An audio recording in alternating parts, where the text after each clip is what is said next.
এই যে জামের দিন, যথারীতি জাম চলে আসে বাড়িতে। যে লবণ আর জাম নিছি 9টা। আমি 8-10টার বেশি জাম খাই না, কারণ 8-10টার বেশি খালি পরে গ্যাস্ট্রিক হয়, অ্যাসিডিটি হয়। আপনারা এই 8-10টার বেশি জাম খাওয়ার চেষ্টা করবেন না, আর ভর পেটে খাওয়া লাগে না। আমি 1 ঘন্টা আগে ভাত খাইছি তো, এই যে তারপরে এখন খাচ্ছি।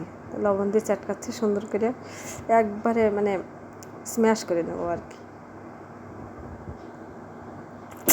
আলহামদুলিল্লাহ,